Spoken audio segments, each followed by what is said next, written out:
Hi students, I am Malar. Welcome back to my channel. இன்னைக்கு நம்ம பார்க்க போறது 10th standard maths chapter 8 exercise 8.1ல problem number 11 பார்க்க போறோம்.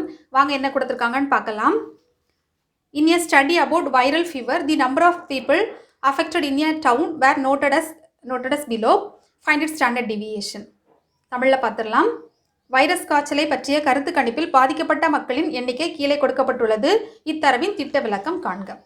ஓகேம்மா, நம்ம ப்ராப்ளத்தை பார்த்த உடனே தெரியும். இதில் ஃப்ரீக்வன்சி கொடுத்துருக்காங்க. இதுதான் வந்து ஃப்ரீக்வன்சி இல்லையா? ஃப்ரீக்வன்சி கொடுத்தா அது நம்ம குரூப்டு டேட்டா. இப்போ குரூப்டு டேட்டாவில் என்ன ஃபார்முலான்னு பார்க்கலாம். குரூப்டு டேட்டா அதில் என்ன ஃபார்முலா பாருங்கள். இப்போ இந்த மாதிரி கொடுத்தாங்கன்னா என்ன அர்த்தமா? 0லேருந்து 10, 10லேருந்து 20, 20லேருந்து 30 அப்படி கொடுத்தாங்கன்னா என்ன அர்த்தம்னா அது வந்து கண்டினியூஸ் டேட்டா, அதாவது தொடர்ச்சியான தரவுன்னு அர்த்தம். அதுக்கு மீனிங் என்னென்னா 0லேருந்து 10 வரைக்கும் நம்பர் அடங்கியிருக்கு. அப்போ 10லேருந்து 20னா 10, 11, 12 அந்த மாதிரி அர்த்தம். இதுக்கு வந்து எப்படி சொல்லுவாங்கன்னா கண்டினியூஸ் டேட்டா அல்லது தொடர்ச்சியான தரவு. ஸோ இந்த மாதிரி கொடுத்துருந்து இப்போ இந்த டிஃப்ரென்ஸை பாருங்களேன், ஈவனாக இருக்குது. 0லேருந்து 10 வரைக்குள்ள டிஃப்ரென்ஸ் வந்து 10, 10லேருந்து 20 வரைக்கும் டிஃப்ரென்ஸ் வந்து 10. ஸோ எல்லாமே ஈவனாக இருக்கிறதுனால நம்ம என்ன பண்ணலாம்னா குரூப்டு டேட்டாவில் 4 ஃபார்முலா இருக்குது. அதில் 4வது ஃபார்முலா ஸ்டெப் டீவியேஷன் மெத்தட் வந்து நம்ம வந்து யூஸ் பண்ணலாம். அப்போது ஃபார்முலா எழுதிக்கலாம். இது வந்து 4வது ஃபார்முலா ஸ்டெப் டீவியேஷன் மெத்தட். சரிம்மா, தமிழ் எழுதி போடுறேன். ஓகே, இப்போ நம்ம கிவன் டேட்டாவை அப்படி நம்ம டேபிளில் நம்ம எழுதலாம். தட் இஸ் வெர்டிக்கல் டைரக்ஷன் எழுதலாம். 0லேருந்து 10, 10லேருந்து 20, நெக்ஸ்ட் 20லேருந்து 30, 30லேருந்து 40 அண்ட் 40லேருந்து 50, 50லேருந்து 60, ஃபைனலாக வந்து 60லேருந்து 70. சரிம்மா, ஓகே. நெக்ஸ்ட் வந்து இது வந்து ரேஞ்சு கண்டினியூஸ் டேட்டாவாக இருக்குது. ஓகேம்மா, கண்டினியூஸ் டேட்டா வச்சுட்டு நம்ம கால்குலேட் பண்ண முடியாது. அப்போ நம்ம அதை வந்து ஒரு டேட்டாவை சேஞ்ச் பண்ண போகிறோம். அதாவது மிட் வேல்யூ. மிட் வேல்யூனா நம்ம 2 விதத்தில் கண்டுபிடிக்கலாம். ஃபர்ஸ்ட் ஆப்ஷன் என்னென்னா 2ஐயும் ஆட் பண்ணி 2ஆல் டிவைட் பண்ணணும். சரியாம்மா, அதாவது பாதி. அப்போ 0 + 10னா நம்ம 10, 10 / 2னா 5. இல்லைனா என்ன பண்ணலான்னா நமக்கு டிஃப்ரென்ஸ் தெரியும். ஒவ்வொரு நம்பருக்கு இடையில டிஃப்ரென்ஸ் எவ்வளோ? 10, 10ல் பாதி எவ்வளோமா? 5. அப்படின்னா இந்த ஃபஸ்ட்டு நம்பர் கூட ஒரு 5 ஆட் பண்ணால் போதும். எப்படினாலும் ஈஸி தான். நீங்கள் ஃபஸ்ட்டு நம்பர் கூட 5 ஆட் பண்ணிக்கோங்க, அதாவது பாதி ஆட் பண்ணிக்கோங்க. ஏன்னா இது வந்து பாயிண்ட் இல்லை, ரவுண்டடாக இருக்குது, நமக்கு ஈஸியாக இருக்கும். ஒருவேளை நமக்கு பாயிண்டட் வேல்யூவாக கேட்டாங்கன்னா அது கொஞ்சம் திணறும். அதுக்காக நீங்கள் என்ன பண்ணணும், ஃபஸ்ட்டு நம்பர் கூட பாதி எவ்வளவு? 5. ஸோ 5 நம்ம ஆட் பண்ண போதும். இப்போ 0 + 5னா 5, 10 + 5னா 15, 20 + 5னா 25, 30 + 5னா 35, நெக்ஸ்ட் 40 + 5னா 45, 50 + 5னா 55, 60 + 5னா 65. ஓகே, இப்போ நம்ம எஃப்ஐ இது நமக்கு ப்ராப்ளத்தில் கொடுத்துருக்காங்க. 3, 5, 16, 18, 12, 7 and 4. டிஐ அதாவது அசியம் டு மீன் இல்லையாம்மா. அப்போ ஏங்கிறது நம்ம எப்படி எடுக்கலாம் பாருங்கள். இந்த இடத்துல மொத்தம் எத்தனை டேட்டா கொடுத்துருக்கு? 4, 7. அப்போ நமக்கு மிடில் வேல்யூ என்ன வரும்? 35 வரும். அப்போ இங்கே ஏ = நம்ம 35ன்னு எடுக்கலாமா? எதனாலும் எடுக்கலாம். நம்ம 35 எடுப்போம் மிடில் வேல்யூ. இப்போ நம்ம என்ன பண்ண போகிறோம்னா இந்த டேட்டாவை நம்ம இன்னும் கொஞ்சம் கம்ப்ரெஸ் பண்ண போகிறோம், சின்ன நம்பர் ஆக்க போகிறோம். அப்போது டிஐனா என்னம்மா? எக்ஸைல இதுலேருந்து நம்ம 35 சப்ராக்ட் பண்ணுறோம். அப்போ 35 சப்ராக்ட் பண்ணியாச்சுன்னா -30, -20, 25 - 35னா -10, நெக்ஸ்ட்டு 0, நெக்ஸ்ட்டு +10, 55 - 35னா 45, 55. அப்போ 20, 35, 45, 55, 65. அப்போ நமக்கு 30. சரியாம்மா, 60, 65. ஓகே, இப்போ நெக்ஸ்ட்டு இதை இன்னும் கொஞ்சம் நம்ம சின்ன நம்பர் ஆக்க போகிறோம். அப்போ நமக்கு கால்குலேட் பண்ணுறதுக்கு ஈஸியாக இருக்கும். அப்போ இந்த இடத்துல சிங்கிறது என்னம்மா? டிஃப்ரென்ஸ் எவ்வளவு? ஒவ்வொரு டேட்டாக்கு இடையில டிஃப்ரென்ஸ் வந்து என்ன இந்த இடத்துல இருக்கு இல்லையா? 10. இப்போ நம்ம 10ஆல் டிவைட் பண்ணியாச்சுன்னா நமக்கு கரெக்டாக இருக்கும் பாருங்கள். இப்போ 10ஆல் டிவைட் பண்ணியாச்சுன்னா இதுதான் வந்து கிவன் டேட்டா. நம்ம இது வந்து டிஃப்ரென்ஸ் வந்து 10 இருக்குது, 10ஆல் டிவைட் ஆகும். இப்போ டிவைட் பண்ணும்போது -3, -2, -1, 0, 1, 2 and 3.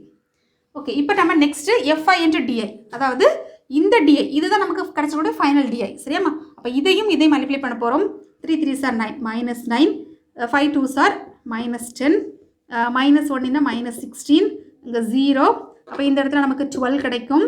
இந்த இடத்துல 7 2s are 14, 4 3s are 12. Next FI × DI square. அப்போ இதுக்கு ஸ்கொயர் பண்ணிவிட்டு அப்புறமா நம்ம மல்டிப்ளை பண்ணலாம். 3 square 9, 9 3s are 27. Next 2 squares are 4, 4 5s are 20. Next 1 square × 16னா 16, இங்கே 0, அப்புறம் 12. அடுத்து 2 square 4, 4 7s are 28, 3 3s are 9, 9 4s are 36. சரியாம்மா, இப்போ நம்ம கரஸ்பாண்டிங்காக நமக்கு எதெல்லாம் தேவைப்படும்? இது தேவைப்படும். சமேஷன் எஃப்ஐ தான் ஈக்குவல் டு நமக்கு n இல்லையா? அப்போ நம்ம அதை ஆட் பண்ணலாம். 11 13 18 21 27 30 35 நெக்ஸ்ட்டு 3 6 இல்லையாம்மா 65. ஓகே, இப்போ நெக்ஸ்ட் இதுவும் நமக்கு தேவைப்படும். Summation FI into DI equal to 6 8 10 14 sorry minus இருக்குல்ல, நான் கவனிக்கல, நீங்களும் அந்த மிஸ்டேக் பண்ணிடாதீங்கம்மா. ஃபஸ்ட்டு நம்ம இதை பண்ணிடலாம். 20 25 35, இப்போ மைனஸ் 35, இப்போ நமக்கு இப்போ என்ன வரும் 30 34 38 இல்லையா. இப்போ நமக்கு என்னமா கிடைக்கும் 35. அப்போ ஆட் பண்ணும்போது நமக்கு 3 கிடைக்கும் இல்லையா, 3. ஓகே, இப்போ நமக்கு இதை நம்ம ஆட் பண்ணலாம். எஃப்ஐ இன்ட்டு டிஐ ஆட் பண்ணலாம். 8 10 14 16 20 22 29க்கு 9 2 5 7 8 9 10 11 12 13 இல்லையாம்மா 139. ஓகே, இப்போ நம்ம ஸ்டாண்டர்ட் டீவியேஷனுக்கான ஃபார்முலா எழுதலாம். Standard deviation sigma equal to C into, மறக்காமல் சி போடணுமா, ஏன்னா அது ஃபார்முலாவில் நமக்கு நம்ம என்ன ஃபார்முலா யூஸ் பண்ணுறோம், ஸ்டெப் டீவியேஷன் மெத்தட். அப்போ C into root of summation FI into DI square by N minus summation FI into DI by N the whole square. சரிம்மா, தி ஹோல் ஸ்கொயர் அது. ஓகே, இப்போ நம்ம sigma equal to corresponding value substitute பண்ணலாம். சியோட value வந்து 10 into root of summation F into DI square, இது வந்து square. சரியாம்மா, அப்போது 139 டிவைடட் பை என் வேல்யூ வந்து நமக்கு 65 மைனஸ் சமேஷன் எஃப்ஐ வந்து நமக்கு 3 இல்லையா, 3/65 தி ஹோல் ஸ்கொயர். ஓகேம்மா, இந்த மாதிரி இருக்குது. இதை நம்ம கட் பண்ண முடியாது, பாயிண்டடாக வரும். ஸோ நம்ம அப்படியே வச்சுட்டு சிம்பிளிஃபை பண்ணலாம். Sigma equal to 10 into root of 139 into 65 minus 3 ஸ்கொயர்னா 9 the whole divide by 65 into 65. புரியுதாம்மா, இது வந்து நமக்கு எல்சிஎம் எடுத்திருக்கேன், அவ்வளோதான். ஓகே, இப்போ நம்ம நெக்ஸ்ட் எழுதலாம். சிக்மா ஈக்குவல் டு, இப்போ நம்ம இதை சிம்பிளிஃபை பண்ணலாம். நம்ம கால்குலேஷன் தனியாக பண்ணலாம் பாருங்கம்மா. 139 இன்ட்டு 65 இல்லையா, அப்போது 45, அப்போ 4 15 19 ரிமைனிங் 1 6 4 5 18 19 20 23க்கு 3 2 8 சரியாம்மா, அப்போ 5 3 இது 90 35. அப்போ நம்ம எழுதிக்கலாம். 65 இன்ட்டு 65 நம்ம ரூட்டை விட்டு வெளியில் எடுக்கும்போது ஒரு 65 ஆயிரும். So 10 divided by 65 root of 9035 minus 9. நம்ம இது கூடலாம் ஒரு மைனஸ், அதாவது 9 வந்து சப்ராக்ட் பண்ணலாம். அப்போ நமக்கு என்ன கிடைக்கும், நான் இதில் எழுதுறேன்னு, இது அப்படி இருக்கட்டு 9035 மைனஸ் 9 அப்படின்னா என்ன வரும், 15ல் 9 போயாச்சுன்னா 15ல் 9னா 6, அப்போ 2 9026. அப்போ நமக்கு என்ன கிடச்சிருக்கு 10 divided by 65 into root of 9026. Next இப்போ நம்ம இதை நம்ம வந்து லாக் புக்கை யூஸ் பண்ணி சிம்பிளிஃபை பண்ணலாம். அது நமக்கு ஈஸியாக இருக்கும். இப்போ நம்ம தனியாக எழுதிக்கலாம். Sigma equal to 10/65 root of 9026 எப்படி கண்டுபிடிக்கலான்னு பாருங்கம்மா. இப்போ இது வந்து 100க்கு மேலே இருக்குது இல்லையா. இப்போ 100க்கு மேலே இருந்துச்சுன்னா இதை நம்ம என்ன பண்ண போகிறோம்னா 100க்குள்ளே கொண்டு வர போகிறோம். அது எப்படின்னு பாருங்கள், நான் உங்களுக்கு தெளிவாக நான் எழுதி போடுறேன். இந்த இடத்துல 9026 இல்லையாம்மா, 9026 நம்ம எப்படி சேஞ்ச் பண்ண போகிறோம்னா, எப்போதுமே அதாவது லாஸ்ட் வந்து நமக்கு நம்பர் இருக்குது, பாயிண்ட் இருக்குது. அதாவது எந்த ஒரு நம்பருக்கு இடையில வந்து லாஸ்ட் வந்து நமக்கு ஒரு பாயிண்ட் இருக்குது. அதை நம்ம லெஃப்ட் சைடு ரெண்டின் மடங்காக நம்ம கொண்டு வர போகிறோம்.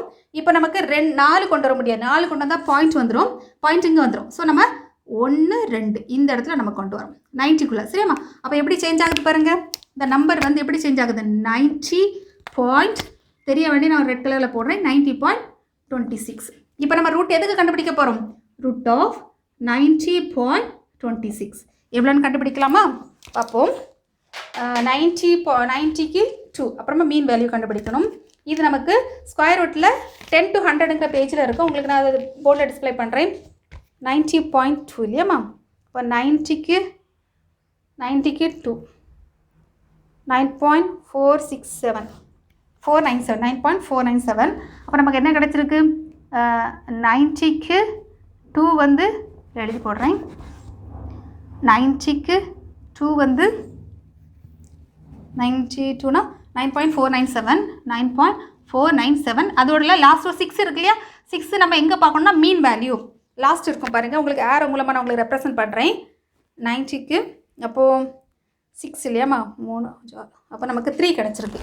அப்போது 3. அப்போ நம்ம ஆட் பண்ணும்போது என்ன வரும் 0, ரிமைனிங் 1 0, 10க்கு 0 மீதி 1 ஆச்சு 9.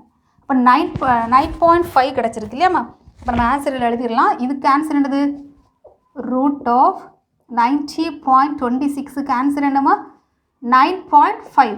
ஓகேவா. பட் நமக்கு வந்து இது தேவை கிடையாது சரியாம்மா. ஆக்சுவலாக இது கிடையாது, இது நமக்கு தேவை கிடையாது. ஏன்னா நமக்கு 9026 தான் தேவை. ஸோ நம்ம என்ன பண்ண போகிறோம் பாருங்கம்மா, இது ரூட் ஆஃப் 9026 90.26க்கு தான் 9.5. அப்போ நெக்ஸ்ட் ஸ்டெப்புக்கு என்ன வரும் பாருங்கம்மா 95 வரும்.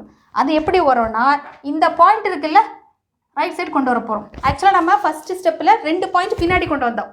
அப்போது 2 பாயிண்ட் பின்னாடி கொண்டு வந்தால் அதில் 2 டிஜிட் நம்ம பின்னாடி கொண்டு வந்தோம். அப்படின்னா ஆன்சரில் 1 டிஜிட், 2ல் பாதி என்னது 1 இல்லையா. அது 1 டிஜிட் வந்து நம்ம ரைட் சைடு ஷிஃப்ட் பண்ணுறோம். அந்த ஷிஃப்ட் தான் இது சரியாம்மா. அப்போ நம்ம எழுதிக்கோங்க 1 டிஜிட் ரைட் ஷிஃப்ட் சரியாம்மா. அப்படி இருந்துச்சுன்னா நமக்கு என்ன கிடைக்கும் 95 கிடைச்சிரும். ஸோ ரூட் ஆஃப் 9026க்கு ஆன்சர் நம்ம 95. நீங்கள் லாங் டிவிஷனில் கண்டுபிடிச்சால் நமக்கு இந்த ஆன்சர் தான் வரும். ஓகே, இப்போ நம்ம எழுதலாமா. ஓகே 95. இப்போ நம்ம கட் பண்ண விஷயங்கள்லாம் கட் பண்ணிடலாம். இப்போ 5ஆல் கட் பண்ணலாம் சரியாம்மா. அப்போ 1 3 அண்டு 95ல் 2 1 5s are 5 19 இல்லையாம்மா. 5 45. ஓகே 19. இப்போ நம்ம இது நம்ம 190 டிவைடட் பை 13. இதை நம்ம லாக் புக் யூஸ் பண்ணி கண்டுபிடிக்கலாம். இல்லைனா இப்போ நம்ம சிம்பிளிஃபை கட் பண்ணலாம்னு நினைக்கிறேன் இல்லையாம்மா. இல்லைனா நம்ம லாக் புக் யூஸ் பண்ணி கண்டுபிடிச்சிடலாம், அதான் ஈஸியாக இருக்கும். அப்போது லாக் புக்கில் லாக் ஏபிபி மெத்தட் இருக்குது இல்லையாம்மா, அந்த மெத்தட் ஃபாலோ பண்ண போகிறோம். அப்போ இதில் தனியாக எழுதிக்கோங்க, நான் வேணால் டிஃப்ரென்ஸ் பண்ணுறேன். இப்போ நம்ம எப்படி எழுதலாம் பாருங்கள், லாக் ஆஃப் 190 இல்லையாம்மா. இது நம்ம எப்படி ஷிஃப்ட் பண்ணலாம் பாருங்கள். ஏன்னா நமக்கு டபுள் டிஜிட்டில் தான் ஸ்டார்ட் ஆகுது லாக். ஸோ இதை வந்து நம்ம ஒரு பாயிண்ட் வந்து லெஃப்ட் கொண்டு வரேன் அப்படின்னா 1 பாயிண்ட். அப்போது 19க்கு 0 பார்க்கலாம். லாகில் ஃபஸ்ட்டு பேஜில் இருக்கும் பாருங்கள். 19க்கு 0னா 2788. நமக்கு ஆன்சர் என்னென்னா 2788 வருது. நெக்ஸ்ட்டு லாக் 13 இல்லையாம்மா. லாக் 13 அப்படி இருக்கட்டும், அது நம்ம ப்ராப்ளம் இல்லை. 13க்கு 0 பார்த்தா போதும். 13க்கு 0னா 1139. இப்போ 1139 இது நம்ம என்ன பண்ண போகிறோம்னா சப்ராக்ட் பண்ண போகிறோம். ஏன்னா division log A by B equal to log A minus B. ஓகேம்மா. அப்போ சப்ராக்ட் பண்ணும்போது 8 18ல் 9னா 9, 7ல் 3 போனையாச்சுன்னா 4, 6, 2ல் 1னா 1. அப்போ 1 பாயிண்ட் நமக்கு வருது. இந்த இடத்துல 1 பாயிண்ட் இப்படி போடலாம் சரியாம்மா. 1 இப்படி போட்டுக்கலாம். டிஃப்ரென்ஸு இந்த 1ங்கிறது எதுக்குன்னா நம்ம வந்து பாயிண்ட் வைக்கிறது தான் நமக்கு தேவைப்படும். நெக்ஸ்ட்டு இதோட முடியலை ஆன்டிலாக் எதுக்கு எடுக்கணும், ஆன்டிலாக் ஆஃப் இந்த பாயிண்ட்டுக்கு தான் நம்ம ஆன்டிலாக் எடுக்க போகிறோம். 0.1649. அப்போ என்னென்னு பார்க்கலாமா. அப்போ 0.16க்கு 4, அப்புறம் மீன் வேல்யூவில் 9 பார்க்கலாம். 0.16க்கு 4 இல்லையாம்மா. 16க்கு 4னா 1 2 3 4, 1459 1459 அதுக்கப்புறம் 9 இல்லையாம்மா. Mean difference. அப்போ நமக்கு 3 கிடச்சிருக்கு. 3 ஆட் பண்ணியாச்சுன்னா 12க்கு 2 மீதி 1, 12 மீதி 1, அப்போ 6, 14 62 14 62. இப்போ நமக்கு பாருங்கம்மா, இப்போ நம்ம பாயிண்ட் வைக்க போகிறோம். இங்கே 1 பாயிண்ட் இருந்ததுனால இங்கே இருக்க டிஜிட் நமக்கு வந்து நார்மலாக 1 பாயிண்ட் தான் இருக்கும். அப்போ நமக்கு ஆன்சர் என்ன வரும், இந்த இடத்துக்கு மாறும் சரி. இங்கே இருக்க டிஜிட் 1 பாயிண்ட் இங்கே மாறும். அப்போ நமக்கு ஆன்சர் வந்து 14.62 தான் நமக்கு ஃபைனல் ஆன்சர். ரைட் ஷிஃப்ட் ஆகிருக்கு புரியுதாம்மா. ஏன்னா 1 பாயிண்ட் இருக்கிறதுனால நம்ம ரைட் சைடு வந்து ஷிஃப்ட் பண்ணுறோம் அவ்வளோதான். அப்போ நமக்கு ஆன்சர் என்னது 14 இல்லைம்மா. Sigma equal to 14.62. இதுதான் நமக்கு கிடைச்சக்கூடிய கரெக்ட் ஆன்சர்.